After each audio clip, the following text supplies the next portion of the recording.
It's one of the hardest grooving tunes of the early 90s, and if you grew up in that era, it might have even been one of the first songs that you wanted to learn how to play. But what skills can we gain from this song over 30 years later? Let's talk about that. Hey kids, it's your good buddy, Uncle Ben. Over my many years as a guitar teacher and touring musician, I've learned thousands of songs, and they've all taught me something that stuck with me and helped me along the way. Mastering tunes makes us better players, and that's why every guitarist should learn Thunder Kiss 65 by White Zombie.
Hey there kids, it's your good buddy, Uncle Ben. Thunder Kiss 65 was released by White Zombie back in 1992, featuring J Yuenger on guitar and of course Bobbert Zombert on vocals. And all the way through the 90s, this is one of those riffs that you couldn't go to a guitar store and not hear somebody playing. Guitar players have been learning this song for decades, and there's a lot of good reasons why. Jay's guitar work is somewhere in between Jimi Hendrix and Satan, and there's a lot of really great things you can add to your playing by mastering this song, and that's what we're going to talk about today.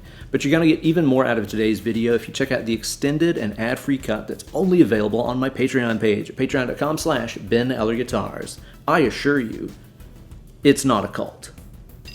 I'm joking. Sign up today, even for just $1 a month. You're going to get access to that video, as well as hundreds of other exclusive goodies. So don't delay. Sign up today over at patreon.com/Ben Eller Guitars. Guitar-wise, when we talk about Jay's guitar playing, I think most of us think about his classic Ibanez Iceman. So you absolutely have to have a guitar shaped like that in order to play this song. That's what I'm telling the IRS. This is a tax write-off. This is my Greco Mirage. This is one of the brand new Japanese models, and it is absolutely insane. I got that from Carlino Guitars here in the States. Check them out for all your awesome guitar needs. From what I understand, Jay used the classic combination of a Marshall JCM 800 with a Proco Rat pedal in front of it to get that tone. I may be wrong about that. Let me know down in the comments section. That combination of the Rat in front of the Marshall 800 is something that we've heard on tons of records. Nuno Betancourt has used that setup. I think he used a JCM 900 sometimes too.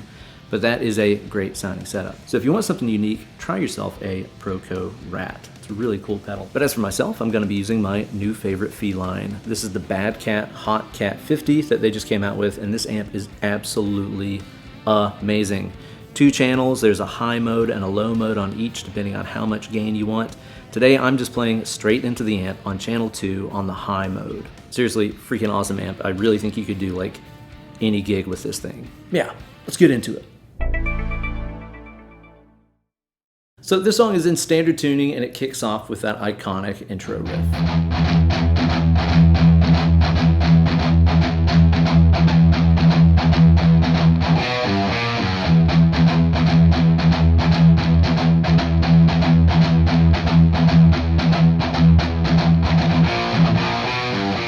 So the first thing that we can learn from this riff is something that we can pick up from numerous other Megadeth and Pantera riffs, and that's the power of the dyad. Now, in the world of heavy metal, the power chord reigns supreme, but we can also use major and minor dyads in our riffs, like this one does. Whenever Jay plays this is a G major dyad. This is the root of a G and the third of a G. It's not the entire chord. It doesn't have the fifth in there as well, but it has kind of the most important parts, the root and the third. Think of it as kind of shorthand for G major. And then the next one here is shorthand for an F sharp major sound. Now this combination of G major and F sharp major is something that we don't typically find within the major scale. There's no point inside of major scale harmony that features a major chord a half step away from a major chord. So this sounds really unique to our ears because it's kind of wrong in a sense. So the next time that you want to add something really interesting and unusual into your metal riffing, try injecting some of those major or minor dyads into your riffs. Now, songwriting wise, there's something kind of odd going on here because the song starts off with a different version of the riff than you hear the rest of the song. The intro is the only time that you hear it with the really long E gallop intro.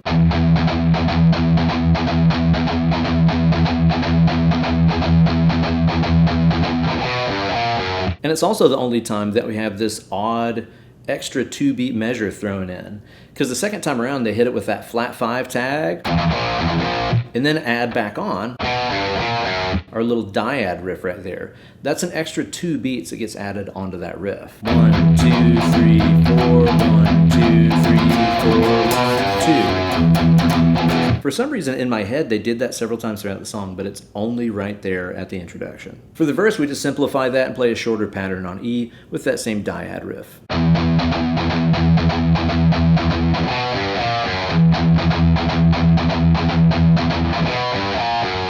That's one of those riffs that really any of us could have written, but we didn't, right? It's really simple, it's really groovy, and the good news is stuff doesn't have to be complicated or hard to play to sound good. The chorus riff of the song can show you how to integrate some traditional bluesy elements into the metal framework. Scope this out.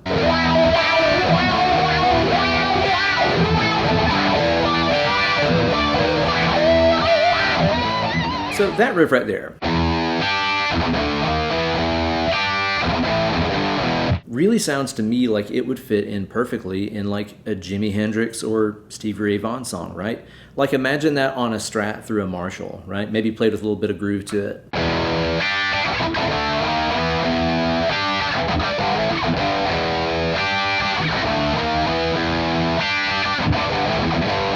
Obviously with a little less gain than that. That sounds kind of like Voodoo Child or something to me, you know? A lot of times in metal, we try to go for the most brutal, aggressive stuff we can imagine and make the ugliest sounds possible or whatever. But a lot of this stuff is still rooted in the blues, so it's totally okay to integrate some of those Hendrixy kind of elements like that. Over the top of the chorus, he's got this improvised blues shred thing with the wah pedal on. Again, very Hendrixy in my opinion, especially because he's using and abusing everybody's favorite, the good old-fashioned E minor Panasonic scale.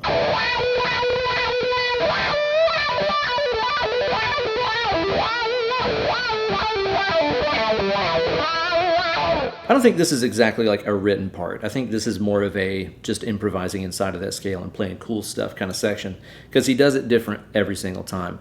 Live, he doesn't even play it. He just played the riff behind there to keep the chorus sounding really heavy. But if you're playing this in maybe like a 2-guitar band where you're playing the leads, just be sure to rock that wah pedal in rhythm with the song like that, while mashing through your favorite stepdad licks in the minor pentatonic scale.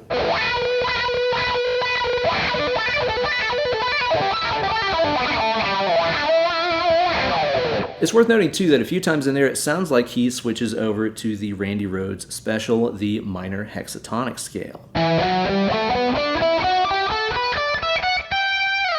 That's just like your regular minor pentatonic scale, only with the addition of the German interval, the 9. I'm joking.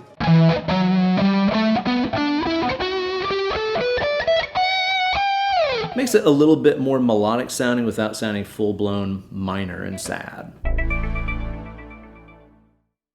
We go through another verse and chorus, and then we get to that bridge section that features a riff based around A.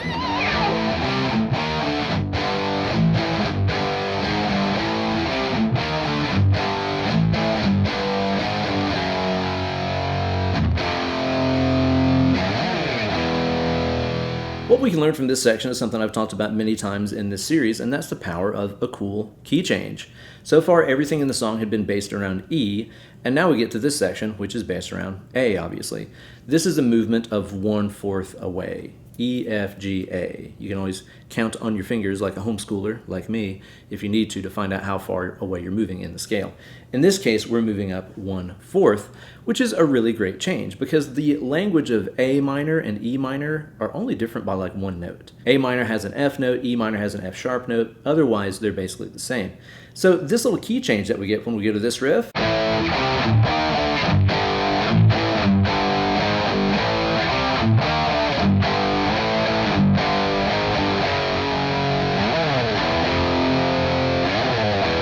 it gives us a cool lift and a new tonal center, but it's not such a huge change that you're like, whoa, where did this come from? It's a similar enough melodic language to where it feels seamless. It's got that chromatic move at the end too.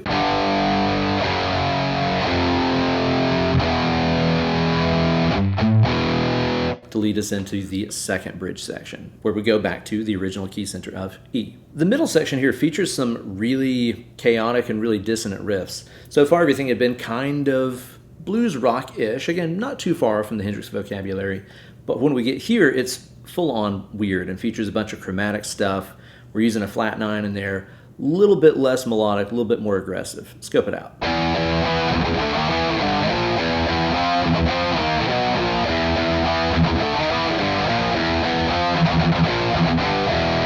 All the metal classics on display. We got chromaticism. And then this guy. Okay, this is a metal staple here. It's that movement in minor thirds, like we talked about with Blood and Thunder by Mastodon, right?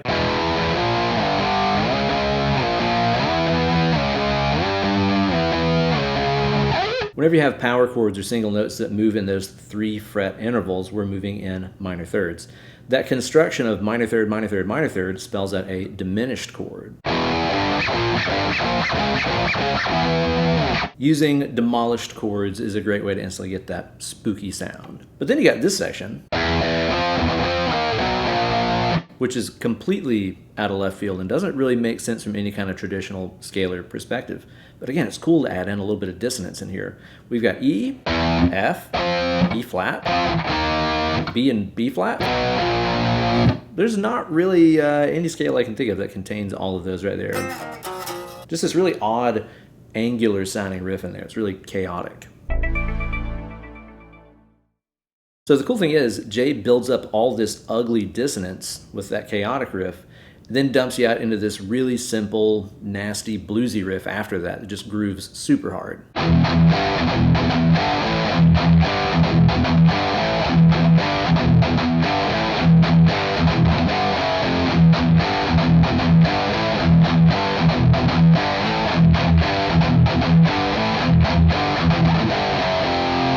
Again, I don't think that would sound out of place in a Hendrix tune if you played it on a Strat with less gain.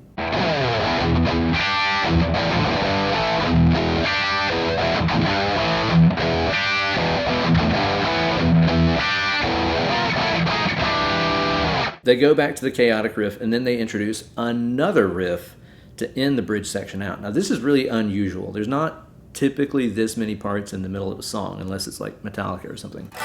But I think there's something to be said here about the way that Rob's vocal really ties it in right here, right? Because this is where old Bobby Zed is doing that gimme dat part. Give me that. Give me that.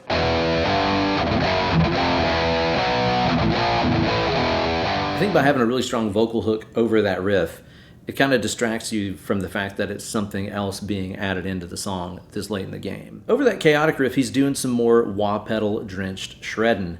And he breaks away from the melodic language he established earlier a little bit here. Now, before he was doing stuff that was based around the minor pentatonic or minor hexatonic scale, this section, with it sounding a little bit more dark and aggressive, he changes his soloing language here to a little bit to suit it. Now, at this point, instead of using the regular second, the F sharp note, he switches to a more like Phrygian tonality, where he's using the F note or flat second. Definitely darker, more aggressive sounding.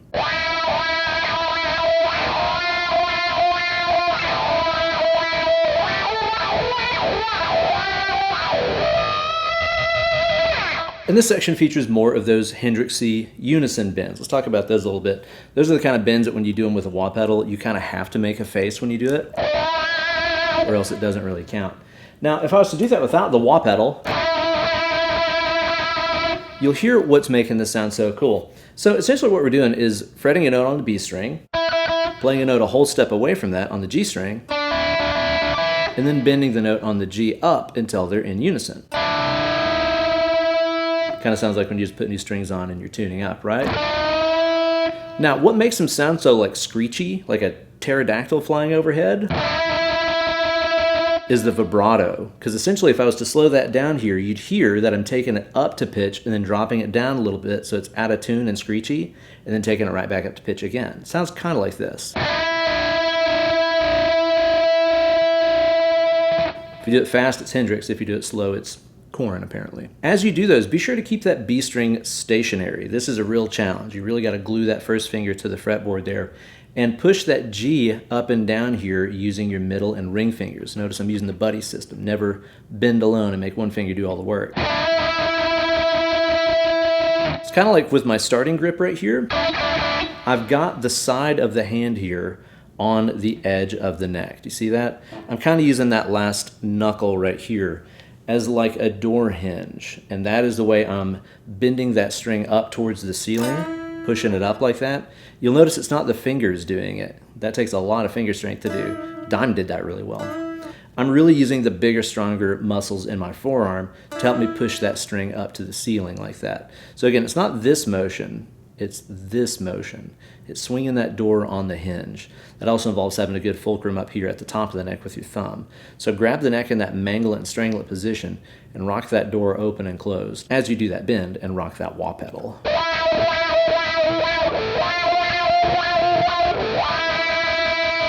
Wah pedals can be used for those really awesome expressive vocal accents like that in your lead playing.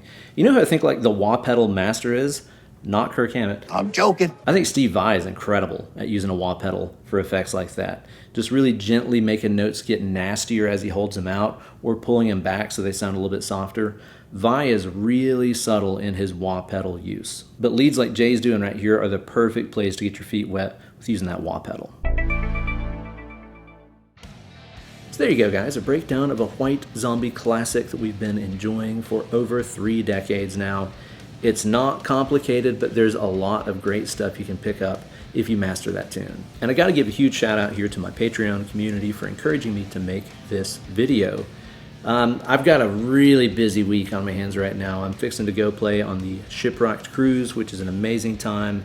That means I'm learning a ton of material, this song included. So I needed something kind of simple to attack for a video for you guys. And I posted on there asking if people would watch it. I'm like, oh, it's kind of simple. It's not shreddy. Do you guys care? And everybody was like, yes, this song rules. Just because it's simple doesn't mean it isn't awesome. Do it. So huge thanks to you guys for the encouragement. I had a ton of fun making this video. Be sure to check out the extended and ad-free cut over there on the Patreon page at patreon.com/Ben Eller Guitars. Even just $1 a month gets you access to that bad Larry. You can't even buy a dang old Twix bar for that. Can you? I don't know the last time I bought a Twix bar. But either way, $1 a month, it ain't nothing. Join my cult, Patreon page, and get access to all kinds of awesome stuff. Be sure to like this video and subscribe to my channel, and give that bell a ring for notifications every time I upload a new slice of fried gold right here on my channel. As you go through the week, let's treat each other good out there. Keep a good thought. Do something good for somebody. The world is a crazy place, but we're cool, right? We're cool, we're nice, we're generous, we're friendly. We can make the world a better place, and it starts with us. Thanks again for watching. Now grab that rock guitar and start mashing some rope. Less clicking, more picking.